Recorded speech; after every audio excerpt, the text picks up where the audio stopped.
அன்னை தகவல் சேனலில் இன்றைக்கி என்ன பார்க்க போகிறோம் அப்படின்னா, டிஸ்ட்ரிக்ட் ஹெல்த் சொசைட்டி அரியலூர், மாவட்ட நலச்சங்கம் அரியலூர் மாவட்டம், மருத்துவம் மற்றும் மக்கள் நல்வாழ்வுத்துறையில் பணி அப்படின்னு சொல்லியிருக்காங்க. எம்ப்ளாய்மெண்ட் டைப் என்ன அப்படின்னா கான்ட்ராக்ட் பேசிஸ் அப்படின்னு சொல்லியிருக்காங்க. என்னென்ன போஸ்டிங் கால்ஃபர் பண்ணியிருக்காங்க அப்படின்னா, special educational for behaviour therapist, therapy occupational, social worker போஸ்டிங்க்கு கால்ஃபர் பண்ணியிருக்காங்க. பிளேஸ் ஆஃப் போஸ்டிங் எங்கே அப்படின்னா அரியலூர் அப்படின்னு சொல்லியிருக்காங்க. எத்தனை போஸ்டிங், வயது வரம்பு என்ன, சேலரி என்ன அப்படிங்கிறத ஒன் பை ஒன்னாக பார்க்கலாம். ஃபஸ்ட்டு ஆக்குபேஷனல் தெரபிஸ்ட் ஒரு போஸ்டிங் கால்ஃபர் பண்ணியிருக்காங்க. எஜுகேஷ்னல் குவாலிஃபிகேஷன் என்ன சொல்லியிருக்காங்க அப்படின்னா, பேச்சுலர் அல்லது master degree in occupational therapy from A recognised யூனிவர்சிட்டியில் படித்தவங்க இதுக்கு விண்ணப்பிக்கலாம் அப்படின்னு சொல்லியிருக்காங்க. வயது வரம்பு அதிகபட்சம் 40 வயசு இருக்கிறவங்க வரலாம் இதுக்கு விண்ணப்பிக்கலாம் அப்படின்னு சொல்லியிருக்காங்க. Salary 23,000 per month. Second social worker ஒரு போஸ்டிங் கால்ஃபர் பண்ணியிருக்காங்க. Master of social work MSW முடித்தவங்க இதுக்கு விண்ணப்பிக்கலாம் அப்படின்னு சொல்லியிருக்காங்க. அதிகபட்சம் 40 வயசு இருக்கிறவங்க வரலாம் இதுக்கு விண்ணப்பிக்கலாம் அப்படின்னு சொல்லியிருக்காங்க. Salary 23,800 per month. Third special educator for behaviour therapy ஒரு போஸ்டிங் கால்ஃபர் பண்ணியிருக்காங்க. எஜுகேஷ்னல் குவாலிஃபிகேஷன் பேச்சுலர் அல்லது master degree in special education in intellectual disability from a UGC recognised யூனிவர்சிட்டியில் முடித்தவங்க இதுக்கு விண்ணப்பிக்கலாம்னு சொல்லியிருக்காங்க.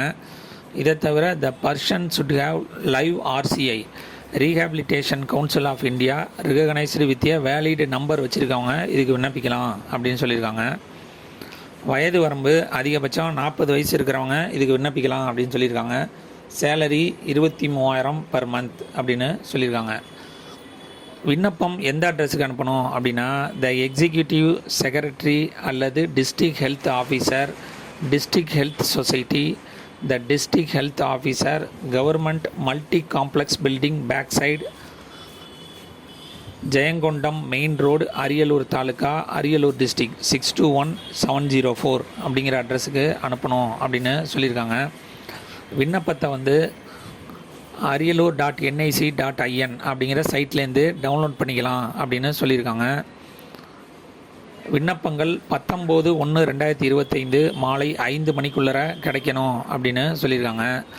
டிஸ்கிரிப்ஷனில் அந்த அப்ளிகேஷன் ஃபார்ம் லிங்க் கொடுத்துருக்கேன். அந்த அப்ளிகேஷன் ஃபார்மை டவுன்லோட் பண்ணி அதில் என்னென்ன டீட்டெயிலாம் கேட்டிருக்காங்களோ அதை ஃபில் பண்ணி பர்த் சர்டிஃபிகேட், ஏஜ் ப்ரூஃபுக்கு பர்த் சர்டிஃபிகேட் வைக்க சொல்லியிருக்காங்க.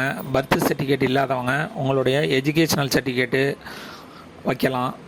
All educational qualification certificate with mark sheet வைக்கணும் அப்படின்னு சொல்லியிருக்காங்க. 10th 12th and degree certificate, nativity certificate வைக்கணும் அப்படின்னு சொல்லியிருக்காங்க. அடுத்தது COVID-19 டயத்தில் நீங்கள் ஒர்க் பண்ண எக்ஸ்பீரியன்ஸ் இருந்துச்சு அப்படின்னா அதில் எக்ஸ்பீரியன்ஸ் சர்டிஃபிகேட்டு DHO அல்லது JDHS அல்லது டீன்ட்ட வாங்கின எக்ஸ்பீரியன்ஸ் சர்டிஃபிகேட்டு அதில் வைக்கலாம் அப்படின்னு சொல்லியிருக்காங்க. Special qualification certificate and other certificate இருந்துச்சுன்னா அதையும் வைக்கலாம் அப்படின்னு சொல்லியிருக்காங்க. Vacancy appointment R subject to change, மேற்சொன்ன வேக்கன்சி மாறுதலுக்கு உட்பட்டது அப்படின்னு சொல்லியிருக்காங்க. இது பியூர்லி டெம்பரவரி தான், பர்மனண்ட் கிடையாது அப்படின்னு சொல்லியிருக்காங்க. எக்ஸ்பீரியன்ஸ் சர்டிஃபிகேட் இருக்கிறவங்க வைங்க, இல்லாதவங்க ஆர்டினரியாக விண்ணப்பிக்கலாம். Work shell not be permanent அப்படின்னு சொல்லியிருக்காங்க. இது 11 மாதத்துக்கான வேலைவாய்ப்பு மட்டும்தான் அப்படின்னு சொல்லியிருக்காங்க. விண்ணப்பிக்க கடைசி நாள் 19/1/2025. டிஸ்கிரிப்ஷனில் லிங்க் கொடுத்துருக்கேன். விண்ணப்பித்து வெற்றி பெற்று பணியில் சேருக. நன்றி, வணக்கம்.